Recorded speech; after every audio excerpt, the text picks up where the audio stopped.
Hello, this is Rudra और आज फिर से क्वांटम मैकेनिक्स में हम जिसमें हम पार्ट 3 की बात करने वाले हैं। पार्ट 3 ऑफ क्वांटम मैकेनिक्स, जिसमें हम थोड़ा सा रिवाइज कर देता हूँ। आपको मैंने वेव बताया था फर्स्ट पार्ट में, वेव के बारे में, रेडिएशन के बारे में। रेडिएशन का मतलब क्या होता है? Energy in the form of wave transferring from one place to another place. एक प्लेस से दूसरी प्लेस में जा रही है वेव की फॉर्म में। एनर्जी बहुत फॉर्म में जाती है, लेकिन वेव की फॉर्म एक दूसरी फॉर्म है। और वेव भी कब बनती है? जब डिस्टरबेंस आता है। एटम के डिस्टरबेंस दो ही चीजों से आते हैं, या तो हम कुछ एक्सपेरिमेंट कर रहे होते हैं, या नेचुरली उसके ना इलेक्ट्रिक फील्ड मैग्नेटिक फील्ड होती है, उसके वजह से डिस्टरबेंस आता है, तो वेव एमिट या ऑब्जर्व करता है। ठीक है, अब आगे बात करते हैं एटॉमिक स्पेक्ट्रोस्कोपी। वो भी एक ऐसी फील्ड है जिसके अंदर देखा जाता है कि भाई कौन सा ऑब्जेक्ट कितनी वेव ऑब्जर्व कर रहा है, कितनी वेव नहीं कर रहा। तो वो ग्राफ से उनका मशीन्स होती है, वो कंप्यूटर्स होते हैं, और उससे फुल सेटअप होता है, जिससे हमें पता चलता है कि कौन ऑब्जेक्ट ऑब्जर्व कर रहा है, कौन फेंक रहा है, एमिट कर रहा है। चलो आगे बात करते हैं। आज हम किसकी बात करना है? देखो, साइंटिस्ट की। जैसे हमने प्लैंक की बात की थी, अब हम बात करने वाले हैं नील बोर, जो आप सामने देख रहे हो। ठीक है, हम नील बोर की बात करने से पहले मैं बता दूं कि नील बोर ने भी बहुत अच्छा काम किया था। Fundamental modern chemistry, modern physics को एक अलग लेवल पे लेके थे। ठीक है, कैसे? सबसे पहले बात सुनो, ये देखो, मैं आपको एक चीज दिखाता हूँ। सबसे पहले तो आप ये पढ़ो, उसके बाद बताता हूँ आपको सब चीजें। पहले ये पढ़ो कि 20th सेंचुरी जब स्टार्ट हुई, उस टाइम पे दो थ्योरी जो फेमस थी, वो जो थी 20th सेंचुरी में ऑल ओवर, एक प्लैंक की क्वांटम थ्योरी, एक आइंस्टाइन की रिलेटिविटी। एक और साइंटिस्ट था जिसका नाम था नील बोर, एक डैनिश फिजिसिस्ट थी। अच्छा, इसने he has made one of the important foundation theories in the structure of atom of the Rutherford model। एक रदरफोर्ड का मॉडल आया था जिसमें उसने कहा था कि एटम, उसने एक एक्सपेरिमेंट किया था, गोल्ड लीफ जिसे कहा जाता है पॉपुलर। ठीक है, अब दूसरी बात इसमें क्या है कि नील बोर ने जब ये एक्सपेरिमेंट कर रहा था ना, नील बोर ने रदरफोर्ड, तब उसमें सब चीजें बताई गई थी। रदरफोर्ड ने कहा कि एटम के अंदर न्यूक्लियस होता है, जो आप देख पा रहे हो येलो कलर का बीच में ना न्यूक्लियस होता है, उसमें सारा मास कंसंट्रेटेड होता है। पूरे मैटर का मास उसी में कंसंट्रेटेड होता है। उसके अंदर प्रोटॉन्स होता है, न्यूट्रॉन्स है। प्रोटॉन्स पे पॉजिटिव चार्ज, न्यूट्रॉन्स पे न्यूट्रल मतलब जीरो चार्ज, और बाहर इलेक्ट्रॉन घूम रहे होते हैं। वो उसने ठीक से बता नहीं पाया, वो कहता है स्पाइरल फॉर्म में घूम रहे होते हैं। तो इसकी पता लिमिटेशन क्या है? लिमिटेशन दे रही कि अगर आप सोचो यार, हर चीज के पास एनर्जी होती है, अगर वो एनर्जी ले ही नहीं रहा, तो एनर्जी जब वो यूज कर रहा है, तो अपनी एनर्जी वो डिक्रीज करता जा रहा है। अगर आप खाना ना खाओ और आप 2-3 दिन लगातार काम करते हो, तो आपकी एनर्जी जो आपके अंदर है से वो भी एनर्जी जाती जाएगी। तो वैसे इलेक्ट्रॉन है, हम एनर्जी दे नहीं रहे इसे, लेकिन इलेक्ट्रॉन में अंदर खुद से एक एनर्जी है उसके पास, वो फ्लो कर रहा है। तो एनर्जी जैसे जैसे फ्लो करेगा, वैसे वैसे एनर्जी एमिट होती जाएगी, मतलब कम होती जाएगी एनर्जी। और किसकी फॉर्म में वो एमिट करेगा, फेंकेगा?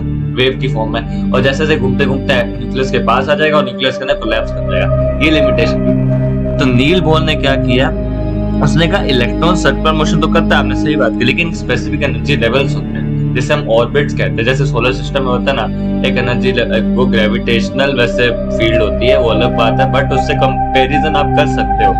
तो कैसे? अब समझो इस चीज को कि जब भी एटम के अराउंड ये चीजें जब घूम रही होती है, इलेक्ट्रॉन एक स्पेसिफिक एनर्जी लेवल है। मान लो जूल में एनर्जी काउंट की जाती है, मान लो ये 2 जूल की एनर्जी, उसके बाद 4 जूल, तो 2 जूल के इलेक्ट्रॉन 2 जूल के इलेक्ट्रॉन के ऑर्बिट में ही फ्लो करेंगे न्यूक्लियस के ऊपर। समझ पा रहे चीज? और अगर 4 जूल का एनर्जी लेवल है, तो उसी में 4 जूल के जो भी इलेक्ट्रॉन 4 जूल में फ्लो कर रहे हैं, वही फ्लो करेंगे। ये एनर्जी स्पेसिफिक ऑर्बिट्स होते हैं, एनर्जी लेवल्स होते हैं, जिसमें इलेक्ट्रॉन घूम रहे होते हैं। अच्छा, ठीक है, electron can go from one orbit to another orbit. मान लो एक इलेक्ट्रॉन को नीचे से ऊपर जाना है, तो उसे एनर्जी लेनी पड़ेगी। तो एनर्जी लेने के लिए हमें उस पर एक वेव बॉम्बर्ड करनी पड़ेगी। मतलब बॉम्बर्ड मतलब फेंक रहे होते हैं, बहुत सारी वेव्स आती है ना, फेंक रहे होते हैं। तो वेव की एनर्जी को लेके एक ऑर्बिट से डायरेक्ट दूसरे ऑर्बिट पे जाता है। ऐसा नहीं कि बीच में रुक गया फिर एनर्जी नहीं, जिस ऑर्बिट पे जाना है उस ऑर्बिट जाता है। और एक और बात सुनो, एनर्जी किसमें लेता है? प्लैंक क्वांटम थ्योरी के हिसाब से क्वांटम में लेता है। क्वांटम मैकेनिक्स का नाम इसीलिए तो पढ़े क्वांटम, तो एम जोड़ दिया, क्वांटम, सॉरी क्वांटम मैकेनिक्स। तो एनर्जी वो क्वांटम में लेता है। अभी समझ पा रहे हो? ठीक है, अब छठा पॉइंट जो है वो आपको दिखना, सेकंड पॉइंट दिखने दोगे, बताता हूँ मैं क्या करें। इलेक्ट्रॉन जब ऊपर से नीचे आता है ना, तब वो एनर्जी एमिट करते आ रहा होता है, क्योंकि आप एक हाई एनर्जी सोलर एनर्जी, तो आप एनर्जी एमिट करती आओ, ठीक है, एनर्जी वो एमिट करते आ रहा होता है। समझ पा रहे हो चीज? हाँ ठीक है, तो अब आगे देखते हैं एनर्जी। अब ये दो चीज समझो, ठीक है। आप देखो, अब आगे देखते हैं।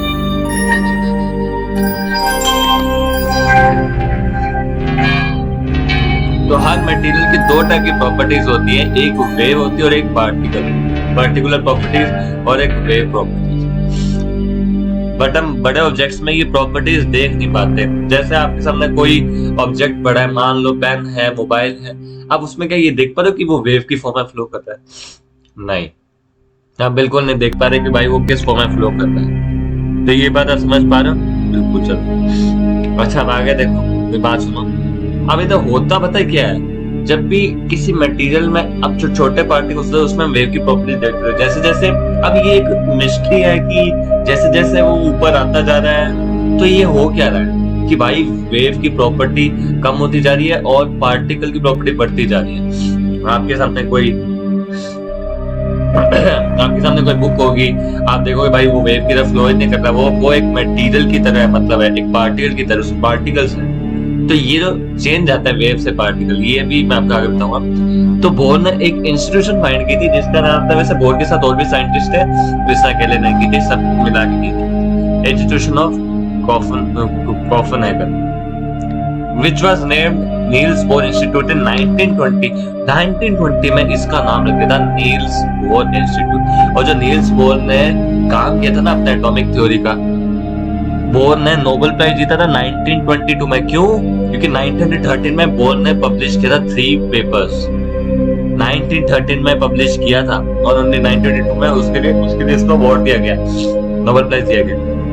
और कौन सा न्यूज़पेपर, मैगजीन थी, न्यूज़पेपर नहीं था, मैगजीन थी, फिलोसफिकल मैगजीन। तो ये देखो, ये चीज आप समझ पा रहे हो कि बोर के नाम की इंस्टीट्यूट, जैसे प्लैंक के नाम की भी एक विल्हेल्म सोसाइटी नाम से थी, जो 1925 में आई थिंक उसका नाम Planck society, Max Planck society रख दिया गया था। आपको याद करो, पिछला वीडियो जरूर देख के आना। अगर आप ये देख लो तो पिछला वीडियो जरूर देख के आना, पार्ट 2, ठीक है, पार्ट 2 इम्पोर्टेंट है। अब आगे देखते हैं, इस चीज को आगे डिस्कस करते हैं। अब आता है कौन? वो बोर जो 1913 में पेपर पूरा थ्योरी लग के चले गए। अब देखो चीज क्या थी, Werner including 2 scientist, max bore and Jordan. ये जो जॉर्डन था ना, ये मैथमेटिशियन था उस टाइम पे ना, 1925 के आसपास। याद करो, मैथमेटिक्स बहुत इवॉल्व हो गई थी। मैथमेटिक्स से जो अब ये प्रिंसिपल बनाएगा ना, जो ये रूल बनाएगा, लॉ बनाएगा, ये मैथमेटिक्स के आधार पे इसने बनाया था। तभी उस टाइम इसको थोड़ा सा डिस्प्यूट चला करते थे इसमें। तो इन तीनों ने साथ में काम किया था, वर्नर, जॉर्डन, मैक्स बोर ने साथ में काम किया। वर्नर ने एक पब्लिश किया था प्रिंसिपल। पहली बात समझ लो, प्रिंसिपल और थ्योरी में फर्क क्या है। थ्योरी को एक्सप्लेन किया जा सकता है, थ्योरी प्रोबेबिलिटी भी रखती है, पर जो रूल, जो ये प्रिंसिपल होता है, ये किसी एक्शन का बेस होता है। मान लो मैं किसी बॉडी को पुश करा, तो वो न्यूटन लॉ का प्रिंसिपल आ रहा है, क्योंकि न्यूटन लॉ की वजह से ही वो बॉडी आगे जा रही है। इनर्शिया भी है इसमें एक्शन रिएक्शन फोर्स भी लगेगा, वो सब चीजें आएगी। तो न्यूटन के नियम के हिसाब से, तो ये प्रिंसिपल्स है, तो प्रिंसिपल्स के बेस पे सब चीजें चल रही होती है। आप थ्योरी बना रहे हो, प्रिंसिपल दोनों अलग चीजें हैं, ठीक है, समझ गए ना। उसने एक अनसर्टेनिटी प्रिंसिपल बनाया था, जिसको मैट्रिक्स फॉर्मुलेशन से इसने यूज किया था। उस टाइम में मैट्रिक्स नाम कोई चीज नहीं थी मैथ्स में, लेकिन 1925 में ये उसने तीनों ने मिलकर मैट्रिक्स मैकेनिक्स को इंट्रोड्यूस किया था, और इसी से उसने अनसर्टेनिटी प्रिंसिपल को प्रूव किया था। अब ये क्या प्रिंसिपल है समझते, बट ये समझते at that time maths was also developed. There is one more scientist जिसका नाम था हेनरिक क्रेमर्स, जो डच फिजिसिस्ट थे, जो नील बोर के साथ काम कर चुके थे, ठीक है। और फुल नॉलेज थी इलेक्ट्रोमैग्नेटिज्म, मतलब इलेक्ट्रो, आपको पता है इलेक्ट्रिक और मैग्नेटिक फील्ड जब साथ में मिलती है उस टाइम पे जो वेव बनती है उसे हम इलेक्ट्रोमैग्नेटिक वेव बोलते हैं, उसकी स्टडी को इलेक्ट्रोमैग्नेटिज्म कहते हैं। वो सब चीजें बात की जाता है, चलो ये आपको पता हो सकता है कि हेनरिक ने कोलैब किया था हाइजेनबर्ग से। हेनरिक ने कोलैब किया था जो नील बोर के साथ काम किया था, समझ पा रहे हो इस चीज को? तो हाइजेनबर्ग के साथ काम किया और with the help of maths Heisenberg ने एक प्रिंसिपल बताया जिसका नाम था अनसर्टेनिटी प्रिंसिपल। अभी तक क्या चल रहा है कि हाँ एक एटम है, एक न्यूक्लियस, उसके तो पॉजिटिव चार्ज है, चलो पक्का नहीं,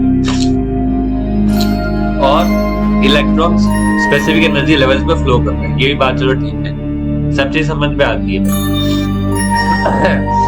सब चीज समझ में आती है। बट अब आती है बात, क्या हम इलेक्ट्रॉन की पोजीशन मोमेंटम साथ में बता सकते हैं? मैंने आपको याद करो एक बताया था, नील बोर जो था ना उसने एक प्रिंसिपल भी बनाया था जिसे हम कॉम्प्लीमेंटरिटी प्रिंसिपल कहते हैं, उसी के बेस पे ही है हाइजेनबर्ग का अनसर्टेनिटी।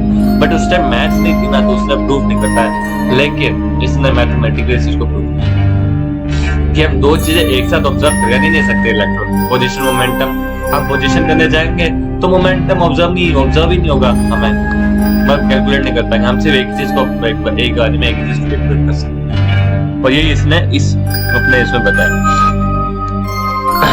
और बताता मैं आपको,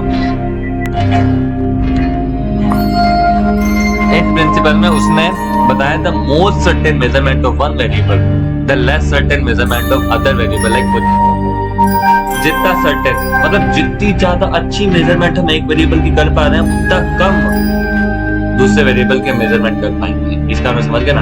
अगर मैं सिर्फ इलेक्ट्रॉन की पोजीशन देख रहा हूँ कि उसका पोजीशन वेक्टर का होगा, उसका एक्स वाई जेड एक्सिस कहाँ आएंगे, ये एक्सिस होता है बेसिकली कोऑर्डिनेट, एक मैथ्स में सिस्टम होता है कोऑर्डिनेट सिस्टम जिसे हम कहते हैं, या कोऑर्डिनेट प्लेन कहते हैं उसको, मैं सिस्टम ही कहता हूँ क्योंकि मैथ्स में वो सिस्टम ही से काम करता है। तो समझो इस चीज को अच्छे समझ, देखो पोजीशन में इलेक्ट्रॉन किस पोजीशन में बैठा है, मैथमेटिकली हम उसको देख रहे होते हैं, उस टाइम पे हम मोमेंटम नहीं कैलकुलेट कर सकते। जितना ज्यादा बढ़िया हम पोजीशन कैलकुलेट कर पा रहे हैं उतना कम मोमेंटम कैलकुलेट कर पाएंगे, क्योंकि इलेक्ट्रॉन इतनी तेज फ्लो करता है कि आपको पता ही नहीं चलेगा कि कब एक पॉइंट दूसरे पॉइंट निकल जाएगा। तो हम एक इंस्टेंट में देखते हैं कि हाँ इसकी ये पोजीशन रही हुई। तभी मैं आगे एक बात करने वाला हूं प्रोबेबिलिटी रीजन, ये भी बहुत इंपॉर्टेंट चीज है कि हम एक रीजन लेते हैं, हम कोई पॉइंट नहीं लेते कि इस पे इलेक्ट्रॉन होगा, पॉइंट तो कभी निकाल नहीं सकते, हम एक रीजन लेते हैं कि हाँ इस रीजन में हो सकता है कि इलेक्ट्रॉन, और इसी रीजन में होता है, वो चाहे कहीं भी हो लेकिन इसी रीजन के अंदर होगा, एक स्पेसिफिक सर्कुलर या स्फेरिकल रीजन लेते हैं। ये समझ पा रहे हो ना आप एक चीज? तो देखो अनसर्टेनिटी प्रिंसिपल में उसने क्या कहा था कि जितना ज्यादा एक वेरिएबल को बढ़िया मेजरमेंट हम कर पाएंगे उतना कम, तो नील बोर ने भी तो ये कहा था, बट उसने मैथमेटिकली मैट्रिक्स के फॉर्म में यूज किया था। मैथ्स में टॉपिक आता है क्लास 12 बोर्ड में जो आता है मैट्रिक्स नाम से, पर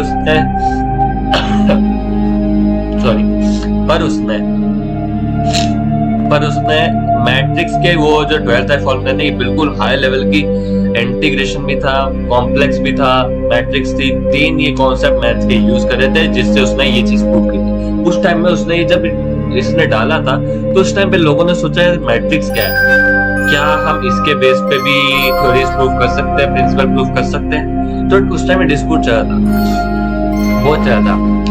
फिर जाके उसे 1927 आए थे, 19